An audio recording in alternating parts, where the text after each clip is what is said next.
So then I'd like to welcome you all to 45 with Head Biotech. This was supposed to be the first live broadcast. I've planned for the program to be live. And also welcome to the international audience.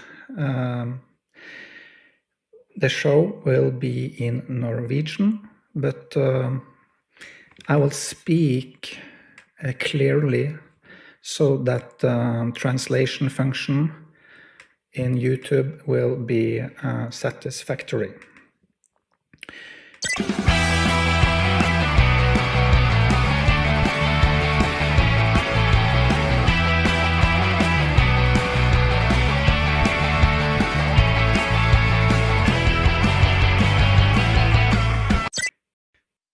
Then back to Norwegian. Yes, there were problems during the live broadcast at 21:00, so this is uploaded about an hour after the scheduled start. I almost expected there would be issues, but okay. It got a bit hectic because after January 27, 2026, after the third incident with NASA since December 6, I thought I had to drop everything and deal with the developments at NASA. In a way, I had to scramble to document the Artemis 2 launch. So I suddenly had to order a microphone and so on. Things moved pretty fast. But if I get about a week to prepare, I think the next broadcast in 2 weeks will go live as planned. So in today's program, there will first be a short welcome segment where I'll mention a few small things for a couple of minutes. After that, I will present the latest news on the Artemis program. It will be a news section where I read aloud as if it were a professional news reading. The news will be facts about the Artemis program that have happened since the last episode. And finally, there will be a special topic at the end of the show. All episodes will be structured this way. First, a bit of welcome talk, then the news rating. We assume there will always be some news related to the Artemis program. And at the end of the program, there will be a special topic that I cover. I would perhaps recommend that those of you who want to stay updated follow me on X. And finally, today, the special topic is going to be about this Jack Parsons, whom I've already written about on X. You can see his picture here to my right. Here he is together with his wife or something. Yes, that's his wife. And then looking at the picture above Jack and his wife, we see the actual Artemis 2 rocket, the rocket that is going to be launched toward the moon with a crew in 4 weeks.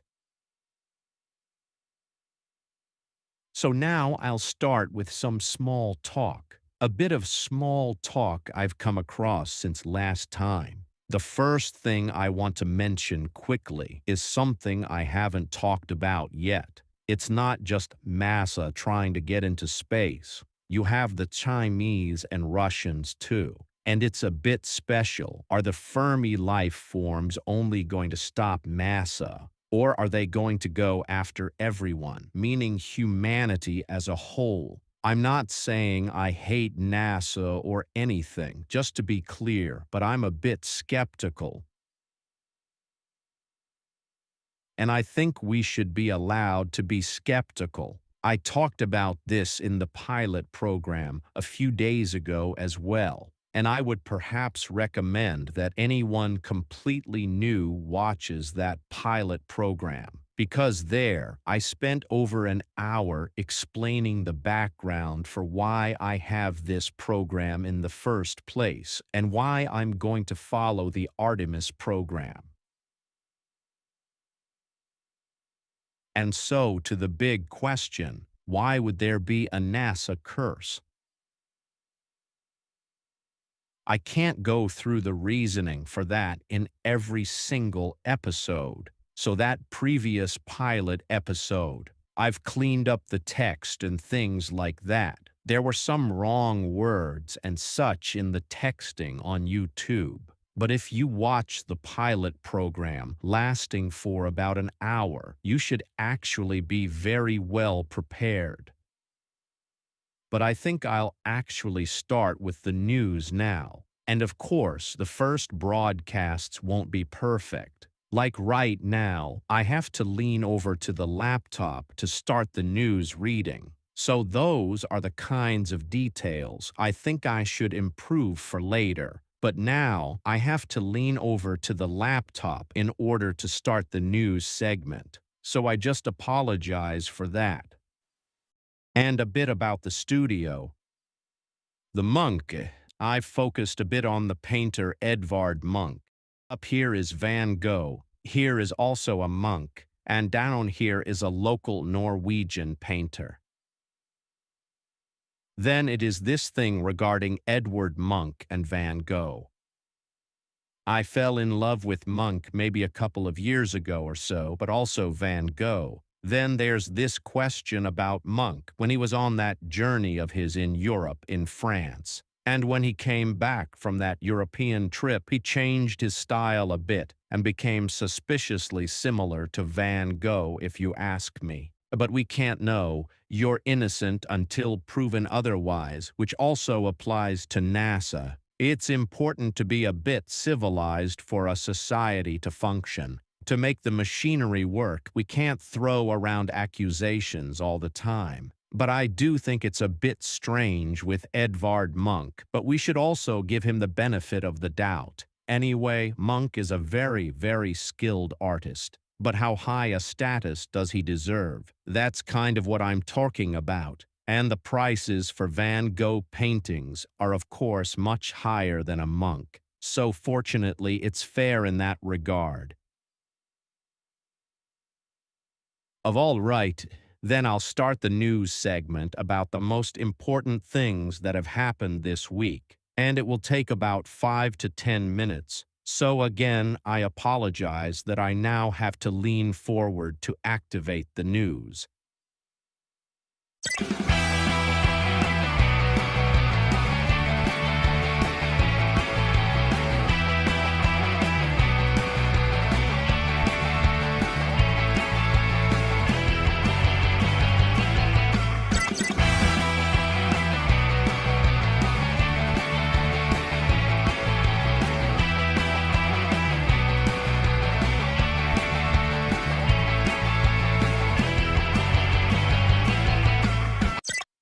Now we come to the special topic for today's episode. But first, I want to comment a little on the news. I mean the thing with NASA. Even though they have delayed the launch after the wet dress test, I don't think that's anything special. It's the MAVEN probe that NASA lost contact with on December 6 that I find very strange. And then there are those two other cases since MAVEN. But this delay with the Artemis 2 launch, I don't think it's particularly strange. It has happened many times before, and it's almost expected. You have to remember that what they are doing here is sending rockets up and out into space. It's not an easy operation. It's not like starting a car.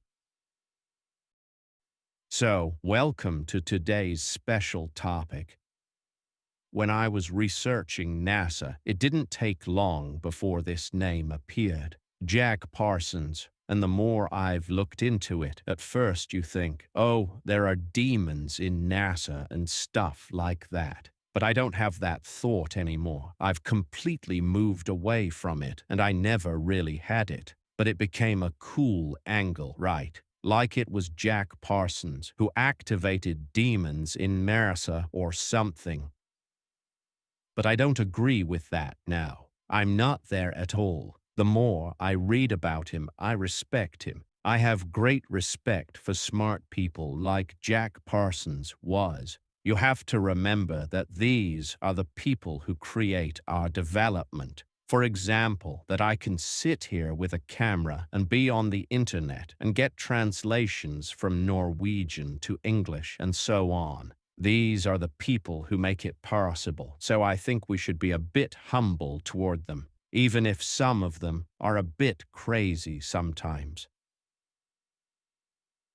So, once again, I think we should at least give the accused the benefit of the doubt. And the more I do research about Jack, the better impression I actually got of him. But it was a bit scary, because the worst part is that he might have been onto something with his occult ideas, because I see it in connection with the Paradise Machine model. And I came across several things that really threw me back and forth, both in fear but also in confirmation, like, oh wow, maybe we were a bit on the same thing here, me and Jack.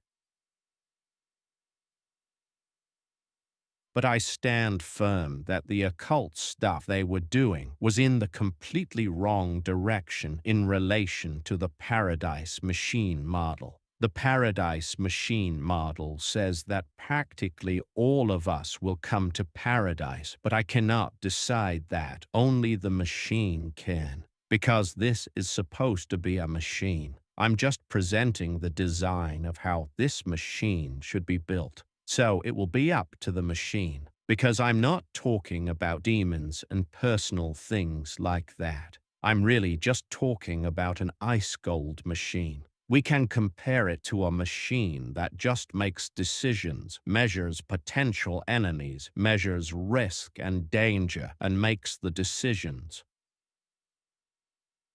I propose that, especially in the 2024 article, where I discuss the morality of the Paradise Machine in Part 3, there I address the machine's proposed design. What I am 100% sure of and have with a clean heart is that if the design is right, then the creator behind the machine, or the creators, or whatever it is that designed it, must be good. What we will see as good really starts with the fact that the brutal design in the machine is actually what protects the children, or the innocents, if you like.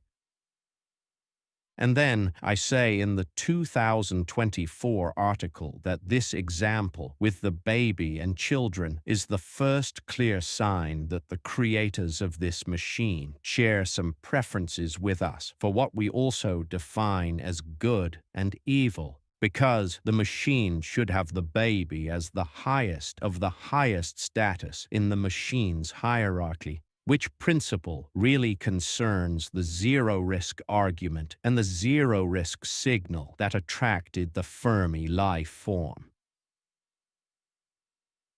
But this special topic with Jack Parsons became so much to cover that I'll have to take it up again. Maybe I should do a continuation of this in the next episode, because there was so much to cover with Jack Parsons. But perhaps the most incredible thing, which I found completely incredible, is that Jack Parsons also became more and more preoccupied with the woman.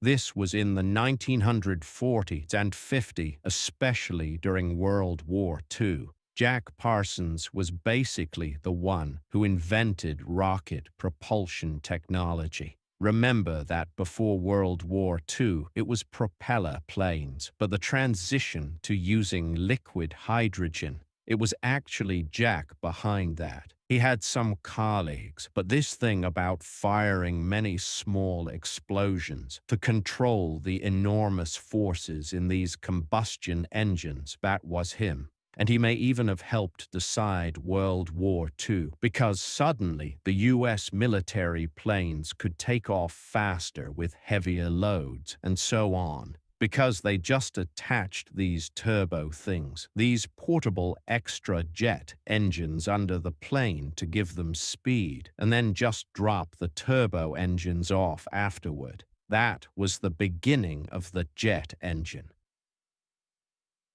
And he helped establish the first companies that even today you see the logos of these companies, such as Jet Propulsion Laboratory, JPL. But it all really started at Caltech University in California. JPL. It's kind of the laboratory where they developed, and still to this day, develop rocket technology. And those logos are still on NASA equipment today. And it would be exciting to see if the JPL logo is also on the Artemis 2 launch. Hence, Parsons was very important in that way, but I won't start claiming that he brought demons into NASA. But perhaps the most dramatic thing with this research, it was Parsons' obsession with the women. That in his occult studies, he also became very preoccupied with the woman, since the woman has of course become extremely important in the Paradise Machine model and in the approach theory. The approaching Fermi life forms themselves are supposed to have a feminine nature or a feminine intelligence. This was explained in the pilot episode. Jack, he tried to summon these evil women demons, like this Babylon character in the picture here. It was supposed to be a female demon called Babylon who controlled access behind the abyss. It's incredible how advanced it actually was. Their rituals were very difficult to understand in detail, but I'm pretty sure they went in the evil direction. But what I really find interesting is that it seems there are many parallels with the Paradise Machine model. There are many similarities here, just in the opposite direction, the evil direction. But a lot of the thinking seems very similar, and they were very preoccupied with freedom. The founder of the Thelema sect group Parsons followed, Aleister Crowley. He called it freedom, right? That people should do whatever they want. Do what thou wilt, right? Straight from Crowley's book, Total Freedom. Exactly what the Paradise Machine model also says. As I see it, they were just searching for their own paradise in a way, but in the wrong direction. My point is that this question of good and evil is actually relative. What I see as one of the most important tasks of the Paradise Machine theory is actually to standardize what evil properties are in relation to good properties. And whatever sets the standard for that is in the design of the Paradise Machine itself. The founder of the sect, Aleister Crowley, he was even named the most evil man in the world in England. But what I like a bit is that they were at least honest and tried to get to the bottom of these important things in life.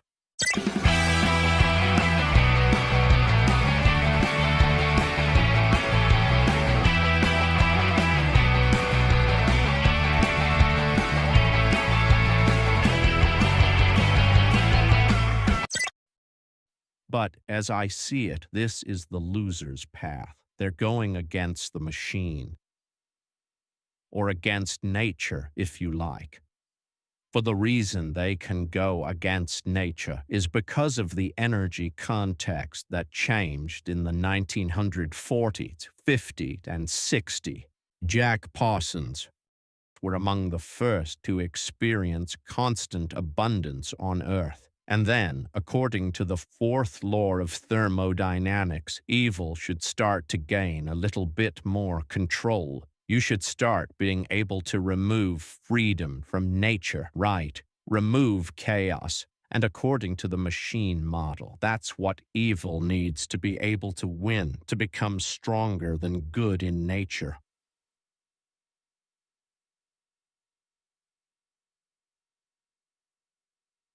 As I have understood, they were probably the ones who introduced this 666 number and these pentagrams. So it's pretty scary stuff, but still, I would say that these people were just after freedom. I don't think it's strange that a human tries to become free. It's just that I think they're doing it the wrong way. Religiously speaking, with religions you have the monotheistic ones that submit to God. while these are more about making themselves God. I think that's more where the line is drawn, but they should somehow become gods themselves and gain freedom that way. But in relation to the paradise machine model, the point is that this was already decided a long time ago. We arrived long after to the party here. I think that's the issue.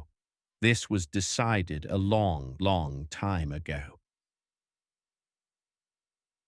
So, in summary, I'm not saying it's inherently wrong, they're moral and so on, but if we enter the game billions of years after someone else has taken power in the universe, it becomes a bit unintelligent. You can say it's unfair just because someone came first and start a moral debate. But I would say that perhaps the smartest thing is, let's say the machine model is correct. That's why I'm trying to get people to think for themselves so they don't risk marching into hell. And I also write in the 2024 article that it would be a catastrophe if people march into hell. For example, if they don't think that way at all. Or at least my task is at least to get people to understand that this could be correct if the theory with the paradise machine is right. Then it's not good, for example, to achieve zero risk.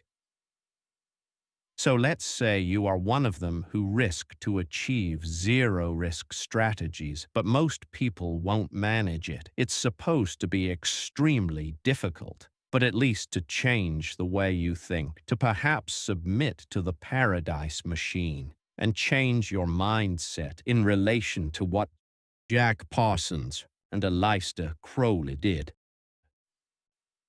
So my impression after looking into it a bit is that they just chose the wrong solution, because everyone wants freedom. So I don't think it's wrong that they want freedom. I think that's a completely normal thing to think. The problem is that they want to dominate nature. That's what these people did. The problem is when you try to dominate nature in that process and give yourself freedom. That's when you achieve zero risk. That those who were here before us, whoever they are, constructed this machine to stop that. And if that's correct, then it's just a step on the brake immediately, right? Because if it's just a technical machine that only measures risk and intentions, then maybe it's wise to stop a bit and think. Just take 2 steps back, and maybe that's all you need. We don't need to do that much. I think almost everyone on Earth should qualify for this paradise state. So if a whole generation just marches into the zero risk trap without even knowing it, that's it.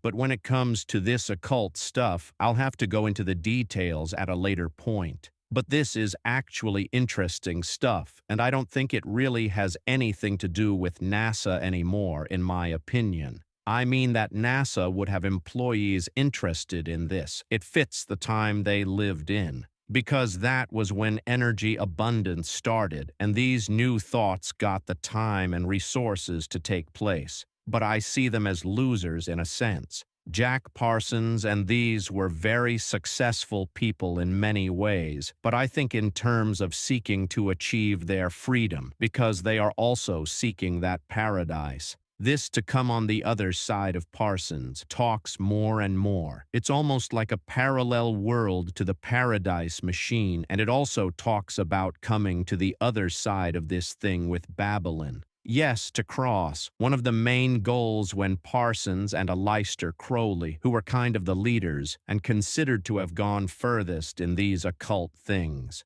They talk about coming to the other side of crossing, what they called the abyss, which is guarded by the demoness Babylon, and it's supposed to be a place where you can come to the other side and get total freedom. So they are really talking about a paradise state, and they even talk about stars. When they had these mantras, some of them believe that Aleister Crowley thought he received, almost like Muhammad, that he received a message from a demon and then read it out, and it became a book in the same way that Islam believes Muhammad received the entire message through a voice in his head. And the same with Aleister Crowley, except he wrote a slightly smaller book. So these were really religious.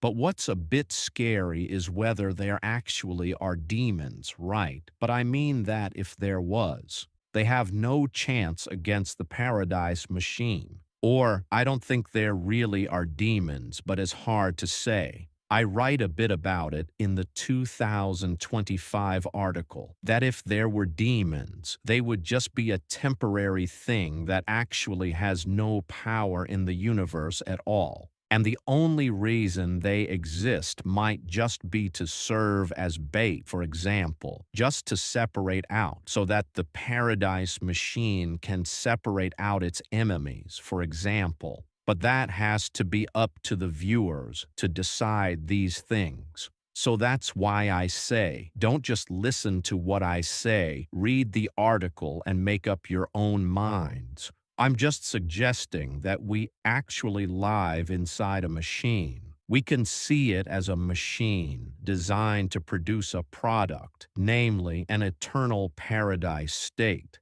And I think this is a positive thing, and that almost everyone will come to this paradise if it's true. And at least all children are 100% guaranteed because they can't achieve zero risk. And even animals and those living in chaos, those parts of the world where there is tremendous chaos, like in India, for example. For example, I was in India and there you have 1.5 billion people. And if you've been in traffic in India, you understand what chaos is. And you can say what you want about chaos, but these people, also Crowley and these occult people, talk about chaos, that God should be chaos and so on. I don't quite understand. I can't make everything fit with the Paradise Machine model, but the most important conclusion for me here is that there are really two ways to think about religion. One is that you don't believe there are advanced life forms, that you don't believe there is any other life, that we are the only ones in the entire universe, and always have been. Because then you think you shall become God, right? That you shall take over and dominate here, and give yourself freedom that way. And then you have the other direction, that thinks more that submission to something that is already established is the smartest strategy.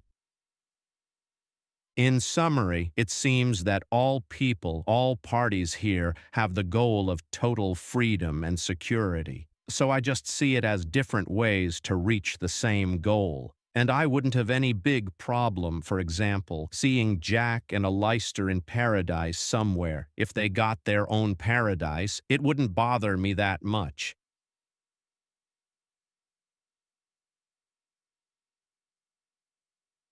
Okay, now there are 5 minutes left of the show. Because they took risks. Aleister Crowley was in a very exposed position and lived in quite a high-risk situation. He was even called the wickedest man in the world and things like that, and was a leader and took the risk, you could say. He stood for what he believed in, and so on, and same with Jack. But this topic is huge. It's not very tempting to go very deep into it, but I understand that there is room for at least one more episode, and maybe I'll finish it next time. We'll see. But I'll wrap it up for this time. So this was the first episode of 45 with Head Biotech, and unfortunately, I didn't manage the live stream. It could be fun later to have a live chat, for example, and get input if we get more viewers, and even maybe from abroad who know more about this topic. That could be interesting. And there are surely many who know a lot about this. I've only read about it maybe the last week or so. Then I think I'll end with this intro video. About that intro video, I understand that some will probably react to Head Biotech being a bit ego. And sometimes I agree that it becomes that. I get a bit tired of it myself, it always being about me in a way, but that's just how it is. That's how Head Biotech became what it is. It started with me, and it's very much about me. But now I've come to realize that despite that, I really want to help many people on Earth. And if I could contribute to getting everyone on Earth, for example, into a paradise state, and we don't have to be together in paradise. According to the Paradise Machine model, there will be billions of these villages, and it doesn't even have to be villages. I don't know, but if the theory is correct, then I think there are tons of positive things here for all people, and everyone gets their own paradise. There are supposed to be billions upon billions of these villages, right, where they basically have the same security and so on. So don't try to connect it to you having to like me to get to paradise or anything like that. That's not how it is. So now we're at 45 minutes. And I'll just finish with one important thing. I don't want money or anything. There won't be any donation buttons and buy me a coffee and so on. This paradise stuff is not for sale at all. That would be one of the worst things I could do. And kindly stop me if one day I start threatening ordinary people for money to get to paradise or something. But when it comes to philanthropists and those who already have a lot of money, if they see an interest and want to be involved because they think the theory can help create something positive for the world and so on, then that's the financial side of it. But never think that you have to press the like button or donate money. There will never be donation buttons, and I won't even accept it if someone tries to donate or transfer money to my account or anything like that. Okay, so then I'll run this intro video again as a closing video too. I think that intro video can be good if you're new. If you watch the intro video, then the events come in chronological order from when it really started with these paradise women from 2006 up to this massa curse. It will be the same as the introduction video, but really you can't watch it too many times if you're not very familiar with the topic. Thank you for today. Thank you for this broadcast, the first broadcast really. But it wasn't fully live. It came on the web about an hour delayed. So now I'll go to the laptop and upload it to YouTube, and you'll see this about an hour later, the earliest. Okay, have a good evening and just follow me on X to see when the next episode comes. I can say about every 14 days, depending on what happens in these Artemis programs. And there may be things that pop up that make me have to jump in and do another broadcast. Okay, take care.